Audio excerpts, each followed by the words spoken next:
Hello കൂട്ടുകാരെ, അപ്പോൾ നമ്മുടെ മറ്റൊരു വീഡിയോയിലേക്ക് എല്ലാവർക്കും സ്വാഗതം. അപ്പോൾ ഇന്ന് നമ്മളാണെങ്കിൽ ഒരു വെറൈറ്റി കണ്ടന്റ് ആയിട്ട് വന്നിരിക്കുന്നത് എന്താണെന്നറിയോ? പലരും ചോദിച്ചൊരു ചോദ്യമുണ്ട് കേട്ടോ. നമുക്ക് കമന്റിലാണെങ്കിലും അതെല്ലാം മെസ്സേജ് അയച്ചിട്ടൊക്കെ നമ്മുടെ ചോദിച്ചൊരു കാര്യമുണ്ട്. നമ്മുടെ ഫ്രണ്ട്സും ഒക്കെ ചോദിച്ചിട്ടുള്ള കാര്യമാണ്. സത്യത്തിൽ ഞങ്ങൾക്കും വിശ്വസിക്കാൻ പറ്റാത്തൊരു കാര്യത്തെക്കുറിച്ചാണ് ഇന്ന് നിങ്ങളോട് നമ്മൾ പറയാൻ വേണ്ടി വരുന്നത്.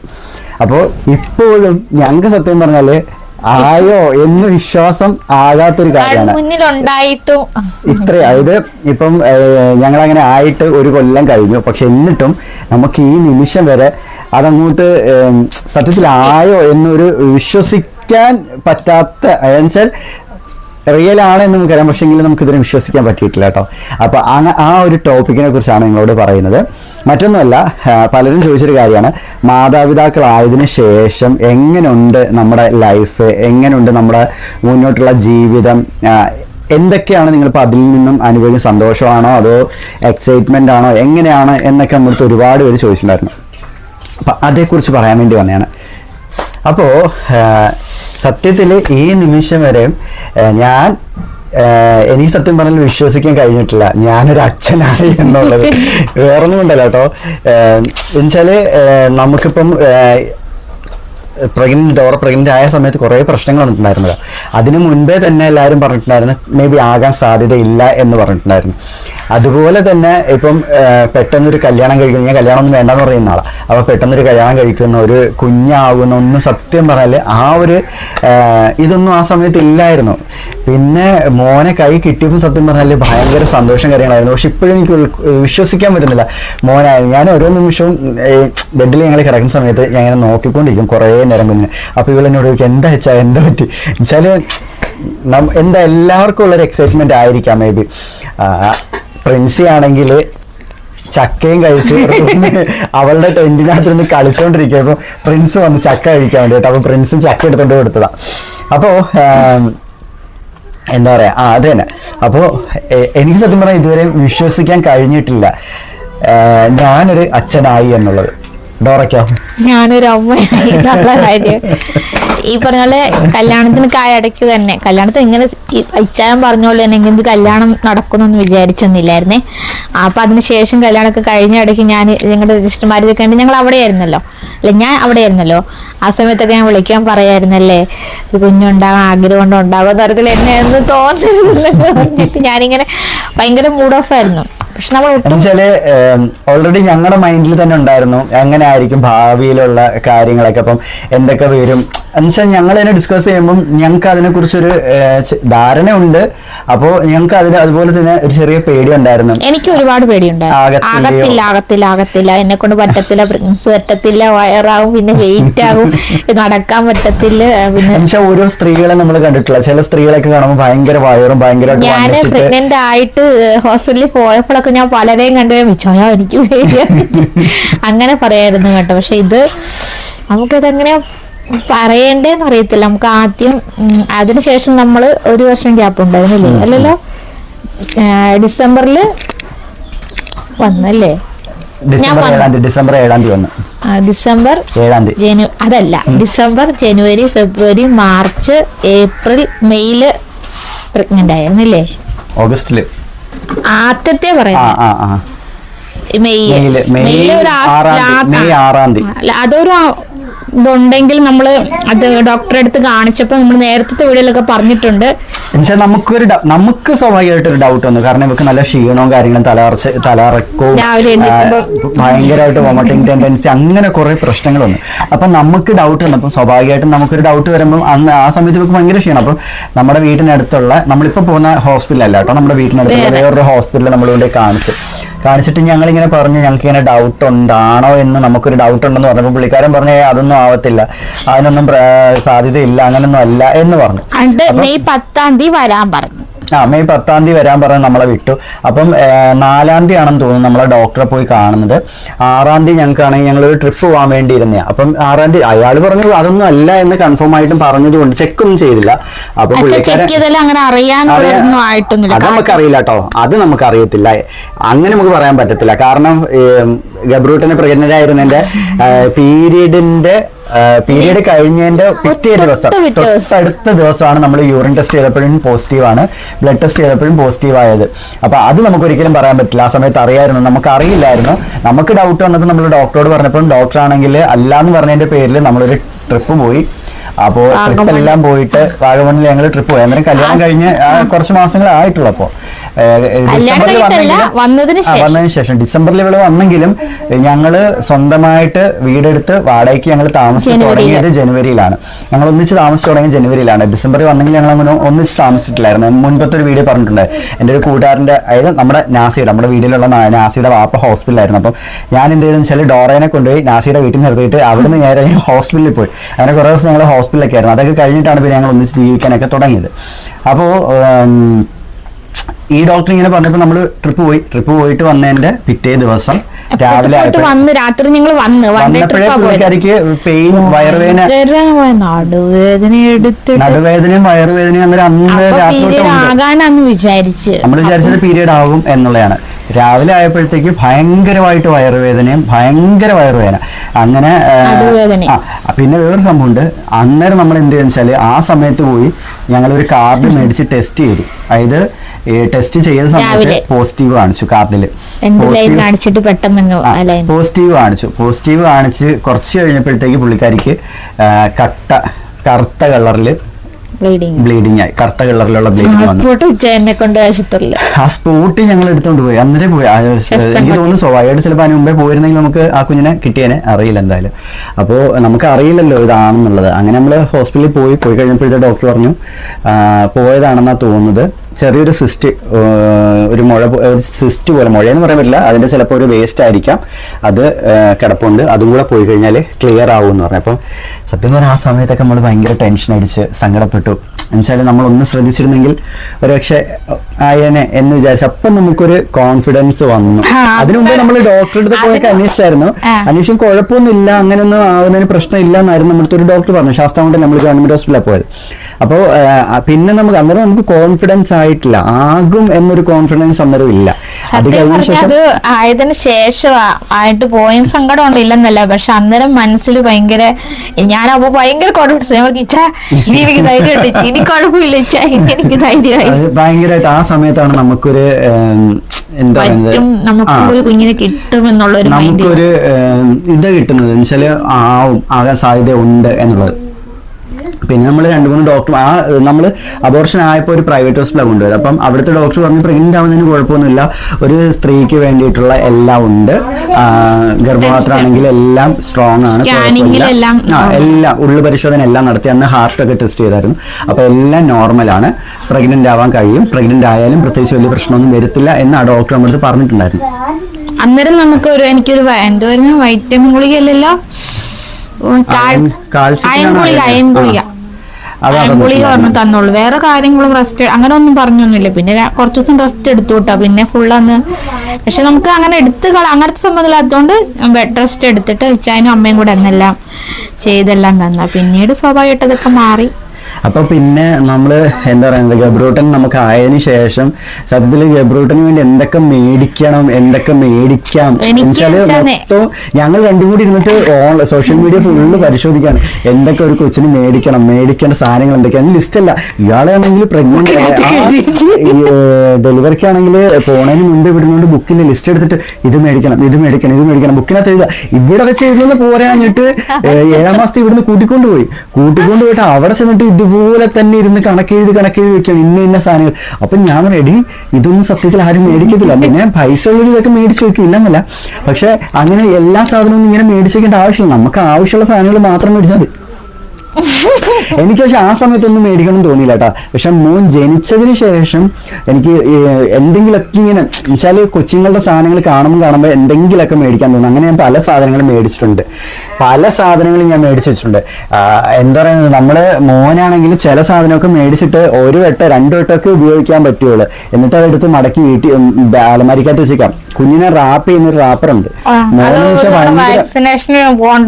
വാക്സിനേഷൻ കൊണ്ടുപോകാൻ വേണ്ടിയിട്ടും രണ്ടാമത്തെ ദിവസം ടെസ്റ്റിന് ചെക്കപ്പിന് എക്കോ എടുക്കാൻ വേണ്ടി പോയപ്പോഴും മാത്രം അത് ഉപയോഗിച്ചത്. കാരണം വെച്ചാൽ ഗബ്രൂട്ടനെ നമ്മൾ അതിനകത്ത് പൊതിഞ്ഞിട്ട് പിടിക്കുന്ന സമയത്ത് എന്താണെന്ന് വെച്ചാൽ ഭയങ്കരമായിട്ട് വിയർക്കും, ഭയങ്കര വിയർപ്പാ.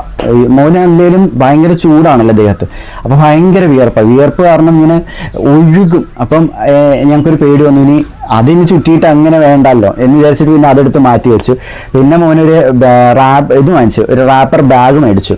ഇങ്ങനെ ബാഗിനകത്ത് സിബ് തുറന്നിട്ട് ബാഗിനകത്ത് ഇരുത്തി അങ്ങനെ വെക്കുന്നത്. അത് മേടിച്ചപ്പോഴും സെയിം സിറ്റുവേഷനാണ്, അതിനകത്തും ഭയങ്കര ചൂട് മോന്. അപ്പോൾ നമ്മൾ ഹോസ്പിറ്റലിൽ ചെന്നതിൻ്റെ അന്ന്, കോട്ടയത്ത് പോയതിൻ്റെ അന്ന് സിബൊക്കെ ഇങ്ങനെ തുറന്നിട്ട് ഇങ്ങനെ പിടിച്ചിട്ടൊക്കെ ഇരുന്നത് കാറ്റുള്ളതിന് വേണ്ടിയിട്ട്. അപ്പോൾ അതൊക്കെ മേടിച്ചിട്ട് ഇവിടെ വെറുതെ വെച്ചേക്കുവാണ്, ഒരു ഉപയോഗവും ഇല്ലാതെ വെറുതെ വെച്ചേക്കുക. അതുപോലെ തന്നെ നമ്മൾ തൊട്ടിൽ മേടിച്ചു, അമ്മ നമുക്ക് തൊട്ടിൽ മേടിച്ചു തന്നിട്ടുണ്ടായിരുന്നു ചൂരലിൻ്റെ, കണ്ടിട്ടുണ്ടാവും നമ്മുടെ നേരത്തെ വീഡിയോസിൽ. അത് ഉപയോഗമില്ലാതെ വെച്ചേക്കുകയാണ്. അതിന് ഉപയോഗിച്ചത് എപ്പോഴാണ്? പൊള്ളലേറ്റ സമയത്ത് മോനെ കിടത്താൻ വേണ്ടി. ഇവിടെ എല്ലാം കിടന്ന് ഉരുളാനൊന്നും വേണ്ടല്ലോ എന്ന് വെച്ച് നിവർന്ന് കിടക്കാലോ എന്ന് വിചാരിച്ച ആ സമയത്താ തൊട്ടിൽ. ആ സമയത്ത് അതിനകത്തൊക്കെ എഴുന്നേറ്റ് നിന്നിട്ട് അതിനകത്ത് ചാടാനും ഇറങ്ങാനൊക്കെ നോക്കും. അത് മറ്റേതുപോലെ അല്ലല്ലോ. പിന്നെ നമ്മൾ മേടിച്ചത് മോന് ബെഡ് മേടിച്ചു, മറ്റേ ഇങ്ങനെ സിബുള്ള ബെഡ് ഉണ്ടല്ലോ, മോസ്കിറ്റോ ബെഡ്. ആ സമയത്ത് മേടിച്ചിട്ടും ഉപയോഗിച്ചില്ല, ഇവിടെ വെച്ചു. സത്യത്തില് എന്തൊക്കെയോ മോന് വേണ്ടി ഞങ്ങൾ മേടിച്ചു. ആ സമയത്ത് കുറേ സാധനങ്ങൾ മേടിച്ചു, പക്ഷെ ഒന്നും ഉപയോഗിക്കാൻ പറ്റിയില്ല. ഉള്ളത് പറഞ്ഞു ഹോസ്പിറ്റലില് സിസേറിയൻ കഴിഞ്ഞ് കിടന്ന സമയത്ത് ഒരുപാട് കുട്ടിയുടുപ്പുകൾ ടർക്കി മേടിപ്പിക്കും, പലതരം ടർക്കികൾ. അതായത് ഇത് മേടിക്കുമ്പോ ഇത് സോഫ്റ്റ് അല്ല, ഇത് വേറെ സോഫ്റ്റ് മേടിക്കും, അങ്ങനെ കുറെ താഴെ നിൽക്കുമ്പോൾ ഞാൻ ഇവിടുന്ന് വിളിച്ചു ടർക്കി മേടിക്കണേ, ഉടുപ്പ് മേടിക്കണേന്ന് പറഞ്ഞു. ഇവിടുന്ന് വന്നപ്പോഴും കൊണ്ടുവന്ന് പിന്നെ മിക്ക ദിവസം മേടിച്ചിരുന്നു. കാരണം കുഞ്ഞുങ്ങളായോണ്ട് എപ്പോഴും തന്നെ മാറി മാറി ഇടണം, അതൊക്കെ എനിക്ക് ഭയങ്കര ഇഷ്ടം. ഞാനിങ്ങനെ ഓരോ ബെഡിൽ ചാതുക്കൂട്ട് മേടിക്കണേ, ചാതുക്കൂട്ട് മേടിക്കണേന്ന് വിളിച്ച് പറഞ്ഞിട്ട് അങ്ങനത്തെയൊക്കെ മേടിക്കായിരുന്നു. വെച്ചാൽ ആ സമയത്ത് പിന്നെ എനിക്ക് ഭയങ്കര ഇഷ്ടമായിട്ട് ഇങ്ങനെ കുഞ്ഞു കുട്ടികളെ കുഞ്ഞുങ്ങളുടെ ഡ്രസ്സ് മേടിക്കാനും കുഞ്ഞുങ്ങളൊക്കെ ഒരുക്കി ഇങ്ങനെ നിർത്താൻ എനിക്ക് ഭയങ്കര ഇഷ്ടമായി എനിക്ക്. അപ്പോൾ നമ്മൾ അങ്ങനെ കുറേയൊക്കെ മേടിച്ച് സത്യം പറഞ്ഞു കഴിഞ്ഞാല് ഒരു അച്ഛനും അമ്മ ആയതിന്റെ ഒരു ഇതും ഞങ്ങൾക്കില്ല, ഉള്ളത് പറഞ്ഞു കഴിഞ്ഞാല്. ഇപ്പോഴും ഞങ്ങൾ അവനെ പോലെ തന്നെ ഞങ്ങളും കൊച്ചു പിള്ളേരാണ്, ഒളിച്ചു കളിക്കുന്നു, അതൊക്കെ തന്നെയാണ്. നമ്മളും അവനെ പോലെ തന്നെ കുട്ടികളാണ്. ഇവിടെ ഓൾറെഡി നമുക്ക് 2 കുട്ടികളുണ്ട്. അപ്പം അവരുടെ അടുത്ത് നമ്മൾ എങ്ങനെയാണോ ഉള്ളത് ആ രീതിയിൽ തന്നെയാണ് നമ്മുടെ ഗബ്രൂട്ടിന്റെ അടുത്ത്. ഇപ്പോഴും എന്താ പറയുന്നത്, എന്നെ ഇപ്പോഴും എന്റെ അനിയന്റെ മക്കൾ എന്നെ വല്യപ്പാന്ന് വിളിച്ചു തുടങ്ങിയിട്ട് കുറച്ചാളുകളുള്ളൂ. കുറച്ചു മുമ്പ് വരെ എന്നെ വിളിച്ചോണ്ടിരുന്നത് ചേട്ടായിന്നാ. അപ്പൊ ഞാൻ അങ്ങനെ തന്നെ വിളിപ്പിച്ചിരുന്നത്. പിന്നെ കല്യാണമൊക്കെ കഴിഞ്ഞ് ഗബ്രൂട്ടനൊക്കെ ആണെങ്കിൽ നമ്മളെ ഗബ്രൂട്ടനൊക്കെ ആയതിനു ശേഷം മക്കൾ തന്നെ ആണെങ്കിൽ വല്യപ്പാന്ന് വിളിച്ചു തുടങ്ങി. കല്യാണം കഴിഞ്ഞ് ഞാൻ വന്ന ഇടയ്ക്ക് ഇവളെന്നെ കൊണ്ട് അവള് വിളിപ്പിച്ചാ എന്നെ പിള്ളേര് ചേട്ടായി. ഞാനല്ല വിളിപ്പിച്ചത്, ഇവരൊക്കെ കൂടി വിളിച്ചു. എന്നെ എന്ത് വിളിക്കണം ചോദിച്ചപ്പോ എന്നെ വല്യമ്മന്ന് വിളിക്കുക, അപ്പൊ വല്യപ്പ അങ്ങനെ വിളിച്ചതാണേ. ചുമ്മാതാ ഇത് പറയുന്ന കള്ള. പ്രിൻസേ ആരാണ് വിളിപ്പിച്ചേ? പ്രിൻസ് ഇവിടെ ഉണ്ട് കേട്ടോ. എല്ലാരും ചോദിക്കുന്നുണ്ടായിരുന്നു പ്രിൻസ് എന്ത് ചെയ്യുന്നത്. വീഡിയോ വരാത്ത ചോദിക്കുന്നതിന്റെ കാരണം പ്രിൻസ് ടിവിക്ക് അഡിക്റ്റ് ആയി പോയി പ്രിൻസ്. പിന്നെ ഇത് വേണ്ടേ അതിനകത്തുണ്ട് പ്രിൻസിക്ക് വാങ്ങിച്ചു കൊടുത്ത സാധനം, അതിനകത്ത് രണ്ടും കൂടി ഇരുന്ന് കളിക്കുകയാണ്. ക്രിസ്റ്റീന തലേന്ന് രണ്ടുപേരും അതിനകത്തുണ്ടോ? ഫ്രണ്ട്സിന്റെ തലയാ കണ്ടല്ലോ. രണ്ടുപേരും അതിനകത്തിരുന്ന് കളിച്ചോണ്ടിരിക്കുക. അപ്പൊ പ്രിൻസ് ഇപ്പോഴാണെങ്കിൽ ടിവിക്ക് കുറച്ച് അഡിക്റ്റ് ആയിട്ടുണ്ട്. അതിന് പ്രിൻസിനെ നമ്മൾ ലെവലാക്കി ഒന്ന് എടുക്കണം, പഠിപ്പും കാര്യങ്ങളൊക്കെ. ഇപ്പൊ പോകുന്നതിന്റെ കാരണം എന്താണെന്ന് വെച്ചിട്ടുണ്ടെങ്കിൽ ഇപ്പൊ ഗബ്രൂട്ടിനെ കൊണ്ട് അവിടെ പോണ്ട് അവന്റെ കാർട്ടൂൺ പാട്ട് വെച്ചു കൊടുത്തിരിക്കുന്നു, നൈസായിട്ട് ഇവിടെ വന്നിരിക്കുന്നത്. അല്ലാതെ വരത്തില്ലായിരുന്നു, അല്ലാതെ കുഴപ്പമൊന്നുമില്ല കേട്ടോ. പിന്നെ ഞാൻ പറഞ്ഞില്ലേ, ഞങ്ങള് സത്യം പറഞ്ഞാൽ ഗബ്രൂട്ടിന്റെ അച്ഛനും അമ്മ അല്ല ആദ്യമായത്. ഞാനിവിടെ എന്റെ മക്കളുടെ അച്ഛനുമായി, ഇവിടെ അവിടെ അവളുടെ വീട്ടില് അവളുടെ ചേട്ടന്റെ കൊച്ചിന്റെ അമ്മയായി. അപ്പം ആ ഒരു ഇതുള്ളത് കൊണ്ട് നമുക്ക് കുട്ടികളുടെ കാര്യത്തിൽ അവിടെയും ഞാൻ ഈ പറഞ്ഞ പോലെ തന്നെ എനിക്ക് ആ സമയത്തൊന്നും എനിക്ക് ഇതുപോലെ വേദനയും കാര്യങ്ങളൊന്നും ഇല്ല കേട്ടോ. അപ്പൊ അവര് ജോലിക്ക് പോയ സമയത്ത് ഞാൻ ഈ പറഞ്ഞ പോലെ ആ കുഞ്ഞിനെ നോക്കൂ, എടുക്കോ, ഉറക്കോ, ഒരുക്കോ, ഫുഡ് കൊടുക്കോ, അപ്പി കഴിക്കോ, എല്ലാം അവരിത് ചെയ്യുന്നോണ്ട് എനിക്ക് അറിയായിരുന്നു. അപ്പൊ ഞാൻ ആ സമയത്ത് ഞാൻ ആലോചിക്കായിരുന്നു, എനിക്ക് കല്യാണം കഴിഞ്ഞിട്ട് ഇതുപോലെ ചെയ്യാനൊരു കുഞ്ഞുണ്ടാകുമെന്ന്. പക്ഷെ ദൈവം സഹായിച്ച് എനിക്ക് അത് ഗബ്രൂട്ടിനെ തന്നു. പക്ഷെ ഗബ്രൂട്ടിനെ തന്നു, പക്ഷെ ആ സമയത്ത് എനിക്ക് വയ്യാതായി പോകൊണ്ട് ഈ പറഞ്ഞ പോലെ എല്ലാം ഒന്നും ചെയ്തു കൊടുക്കാൻ എനിക്ക് പറ്റിയില്ല. പക്ഷെ ഇവരെല്ലാരും എനിക്ക് സപ്പോർട്ടായിട്ടുള്ളത് കൊണ്ട് അതെനിക്ക് വലിയ കാര്യം. എന്റെ കാര്യം നോക്കണ്ടോന്ന് വെച്ചാൽ ഗബ്രൂട്ടിനെ ഫുള്ള് നോക്കണ്ടോന്ന്. പക്ഷെ ഇപ്പോഴും അതേട്ടാ, ഇപ്പം എനിക്കിപ്പോൾ കുറച്ചൊക്കെ ചെയ്യാൻ പറ്റുമെങ്കിൽ പോലും എനിക്ക് ഇച്ചാനില്ലെങ്കിൽ ഭയങ്കര ടെൻഷനാണ്. ഇച്ചാൻ്റെ ഒരു നിഴലെങ്കിലും എനിക്ക് ഇവിടെ വേണം. വീഡിയോ എടുക്കാനൊക്കെ ഇടയ്ക്ക് പുറത്തു പോകുന്ന സമയത്ത് ഞാൻ ഇടയ്ക്ക് വിളിക്കും, അല്ലേ വരാറായ വരണം. പക്ഷേ എനിക്കെന്തോ ഇച്ചാൻ്റെ ഒരു ഇതിൽ പ്രസൻസ് ഇല്ലെങ്കിൽ എനിക്കെന്തോ ഭയങ്കര ടെൻഷനാണ്. ഗബ്രൂട്ടനുണ്ടെങ്കിൽ കേട്ടോ, ഗബ്രൂട്ടനെ കൊണ്ട് പോകുമ്പോഴും ഹോസ്പിറ്റലിലൊക്കെ എനിക്ക് പോകാൻ പറ്റാത്ത ഒരുപാട് സാഹചര്യങ്ങൾ വന്നല്ലോ. അപ്പം ആദ്യത്തെ കുറച്ച് മാസമേ ഉള്ളൂ നമുക്ക് ഡോറേനെ കൊണ്ട് ഹോസ്പിറ്റലിൽ പോകാൻ പറ്റുള്ളൂ. ബാക്കി പിന്നെ അങ്ങോട്ട് വളരെ യാദൃശ്ചികമായിട്ടൊക്കെ ചിലപ്പം ഡോറയും കൊണ്ട് പോയിട്ടില്ല. ആകെ പോകേണ്ടി വന്ന കുഞ്ഞിന് ഈയിടെ ന്യൂമോണിയ വന്നു. അധികം അടുത്ത ഹോസ്പിറ്റലിൽ ആയതുകൊണ്ട് മാത്രം വണ്ടിയിൽ കൊണ്ട് ഞാൻ അവിടെ നിൽക്കേണ്ടി വന്നു. പക്ഷെ നേരത്തെ കപ്പൂട്ടം നിന്നോണ്ടിരുന്ന പിന്നെ എന്തോ ഇപ്പൊ ഫീഡ് ചെയ്യുന്ന ഇപ്പൊ അറിവായി എല്ലാരെയും മനസ്സിലായി. എന്നെ തന്നെ വിളിച്ചോണ്ട് പോകും പാല് കുടിക്കാൻ റൂമിലേക്ക്. അത്ര അമ്മാന്നൊക്കെ ഇപ്പൊ വിളിക്കും കേട്ടോ, അമ്മാന്ന് വിളിക്കത്ത് റൂമിലോട്ട് ചൂണ്ടി കാണിക്കും. ആള് തന്നെ നേരത്തെ കയറി പോകും. പക്ഷെ അത്രയ്ക്ക് ഒരു ഇതായി വന്നതുകൊണ്ടാണ് എനിക്ക് അവന് പാല് കുടിക്കുന്ന ഒരു ഇത് അറിഞ്ഞു വന്നോണ്ടാന്ന് തോന്നി. ഇപ്പൊ അങ്ങനെ ആ സമയത്ത് പുള്ളിക്ക് എന്നെ വേണം, അല്ലാത്തപ്പോ ഒന്നും വേണ്ട. ഇപ്പൊ അതാ പറഞ്ഞു, ഇപ്പോഴും അവന് ഫീഡ് ചെയ്യുന്ന സമയത്താണെങ്കിൽ പോലും ഇപ്പോഴും ഞാൻ എന്താ പറയണറിയത്തില്ല, ഇതെന്റെ കുഞ്ഞു തന്നെയാണോ, എനിക്കൊരു കുഞ്ഞുണ്ടായോ അങ്ങനെ പറയുമ്പോ അവനിപ്പം വയറ്റില് ചവിട്ടൊക്കെ ചെയ്യുമ്പോൾ ഞാൻ പറയടാ, നീ അകത്തും കിടന്ന് ചവിട്ടി പുറത്തും കിടന്ന് 7 തൊലി കീറി നിന്നെ പുറത്തെടുത്തതാ, അത് കരിഞ്ഞു വന്നതോളൂ, ഇനി നീ ചവിട്ടരുന്നൊക്കെ പറയും കേട്ടോ. പക്ഷെ അവന്റെ ആ ഒരു ഞാനിപ്പം പെട്ടെന്ന് ഓർക്കുന്ന ഒരു കാര്യം പറയാമേ, ഗബ്രൂട്ടനിലും ഇപ്പൊ അവന് കുറച്ചതായിട്ട് അവനിങ്ങനെ ഉറങ്ങുന്ന സമയത്ത് ഞാനിപ്പോ ഇങ്ങനെ ഉറക്കം നടിച്ചു കഴിയുമ്പം അവനെന്റെ മുഖത്ത് ഇങ്ങനെ തട്ടിയിട്ട് അവൻ എന്നെ വിളിക്കും. എന്നിട്ട് ഞാൻ കണ്ണ് തുറന്നില്ലെങ്കിലുണ്ടല്ലോ ആളിങ്ങനെ മൂണ്ട് വന്നിട്ട് ഇവിടെയായിട്ട് ഒരു ഉമ്മ തരും. അപ്പൊ അവനറിയാം.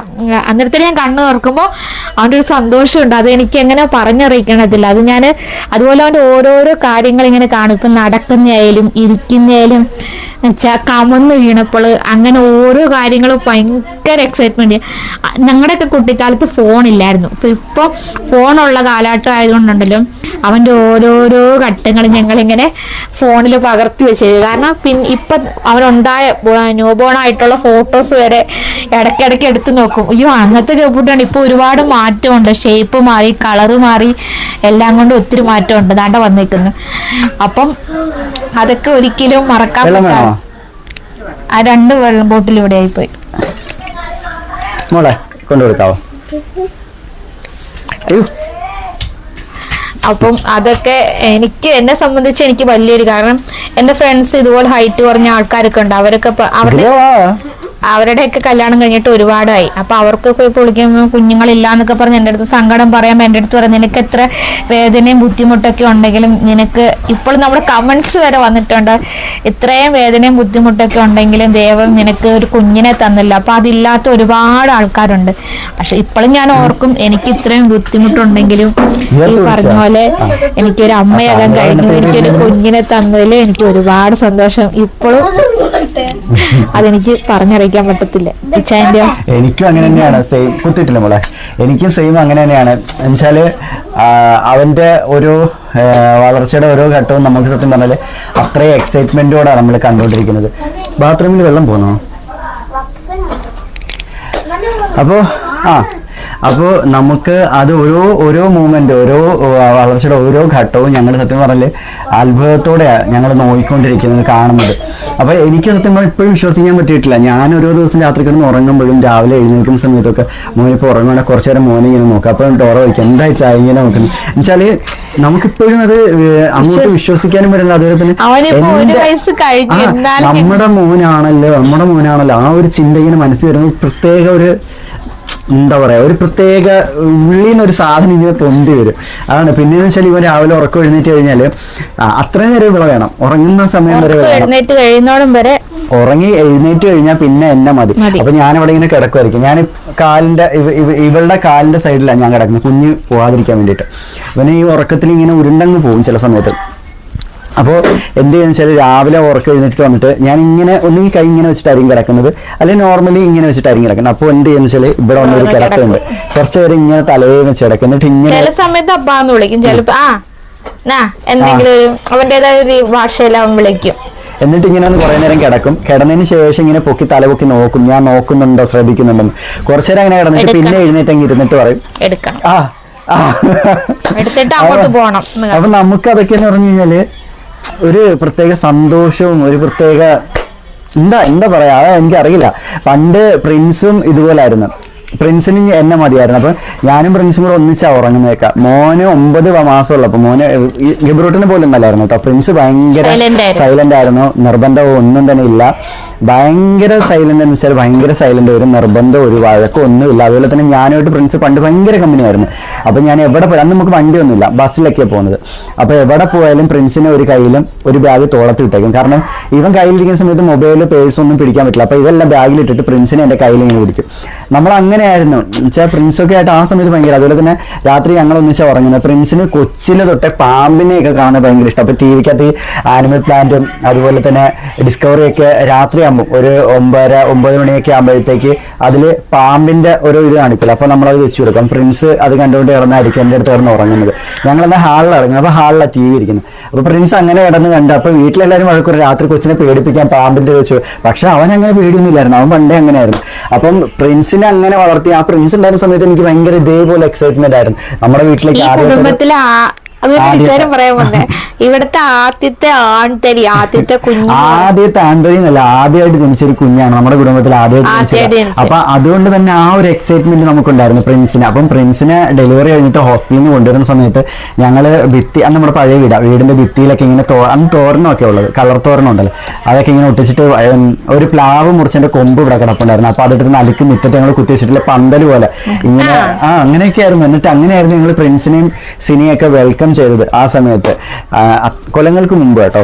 അപ്പൊ അത്രയും എക്സൈറ്റ്മെന്റ് ആയിരുന്നു നമുക്കുണ്ടായിരുന്നു. അതായത് പ്രിൻസ് ജനിച്ചപ്പോഴേ എത്ര എക്സൈറ്റ്മെന്റ് ഉണ്ടെങ്കിൽ അപ്പൊ നമുക്ക് സ്വന്തമായിട്ട് കുഞ്ഞെനിക്ക് നമ്മൾ എത്രത്തോളം എക്സൈറ്റ്മെന്റ് ആയിരിക്കും നിങ്ങൾ ചിന്തിച്ചു. അപ്പം ഇപ്പോഴും അതൊക്കെ തന്നെ ഇങ്ങനെ പൊക്കോണ്ടിരിക്കുന്നത്. ചുരുക്കി പറഞ്ഞു കഴിഞ്ഞാല് ഇപ്പോഴും ഞാനൊരു അച്ഛനായെന്ന് എനിക്കിതുവരെ വിശ്വസിക്കാൻ പറ്റിയിട്ടില്ല. ഡോറയ്ക്ക് എങ്ങനെയാണെന്ന് എനിക്കറിയില്ല. എനിക്കിതുവരെ ഇല്ല, അവളുടെ സൈഡല്ലേ പറയേണ്ടത്. അപ്പം ഞാനിപ്പം എനിക്ക് വിശ്വസിക്കാൻ പറ്റില്ല, അവൾക്കും അങ്ങനെ എന്ന് പറയുമ്പോൾ അത് അവളുടെ അഭിപ്രായത്തിലോട്ട് ഒരു കടന്നുകയറ്റോ. അവളുടെ അഭിപ്രായം പറയട്ടെ, അഭിപ്രായ സ്വാതന്ത്ര്യം. അപ്പോ എനിക്ക് സത്യം പറഞ്ഞാൽ ഇപ്പോഴും വിശ്വസിക്കാൻ പറ്റിയിട്ടില്ല. ഞാൻ പലരും എൻ്റെ അടുത്ത് ചോദിക്കുന്ന സമയത്ത് ഞാൻ പറഞ്ഞിട്ട് എനിക്ക് ഇപ്പോഴും വിശ്വസിക്കാൻ പറ്റിയിട്ടില്ലടാ, ഞാനൊരു അച്ഛനായെന്ന് എനിക്ക് ഇപ്പോഴും വിശ്വസിക്കാൻ പറ്റില്ല. അപ്പൊ ചില കൂട്ടുകാരൊക്കെ പറയും, നീ മുതുക്കനായി, നീ ഞങ്ങളുടെ കൂട്ടത്തിലുള്ളതല്ല, നീ മാറിക്കും, നീ മുതുക്കനായി എന്ന് പറയും. പക്ഷെ എന്താ അതൊക്കെ ഒരു സത്യം പറഞ്ഞാൽ ഉള്ളിൽ കുളിര് കോരിക്കുന്ന ഓരോ സംഭവങ്ങളാണ്. അത്രേ ഉള്ളൂ.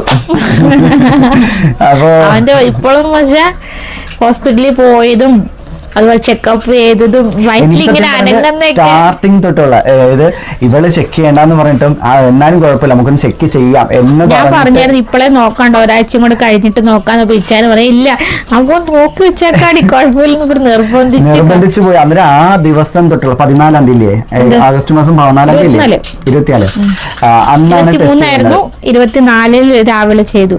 ഇപ്പോഴും ഓർക്കുന്നുണ്ട് 7/16 അത് കാർഡ് ഞങ്ങൾ സൂക്ഷിച്ചു വെച്ചു. അപ്പൊ ആ സമയം തൊട്ടുള്ള 2013 ആ സമയം തൊട്ട് ഇപ്പൊ വരേക്കുള്ള 2023 സോറി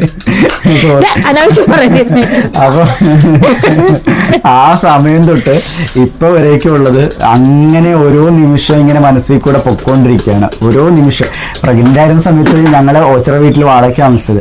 അപ്പൊ മൊത്തം വെള്ളം കയറി. ഇവിടെ ഞാൻ ആ വെള്ളത്തിൽ കൂടെ എടുത്തുകൊണ്ട് റോഡ് വരെ നടന്നിട്ടുണ്ട്. എന്നുവെച്ചാൽ വീട്ടിൽ മൊത്തം വെള്ളം കയറിയിട്ട് നമുക്ക് കിടക്കാൻ പറ്റാത്ത അവസ്ഥ. അതുപോലെ നമ്മൾ താമസിച്ച സമയത്ത് അതിന്റെ അടുത്തൊരു വീടുണ്ട്, ആ വീട്ടില് രാത്രി ഞങ്ങൾ പോയി കിടന്നത്. 2 രാത്രി അവിടെ പോയി കിടന്നു. കാരണം വെള്ളം കയറി മൊത്തത്തിൽ മുങ്ങി, നമുക്ക് നിൽക്കാൻ പറ്റില്ല. വടവിടായിരുന്നു.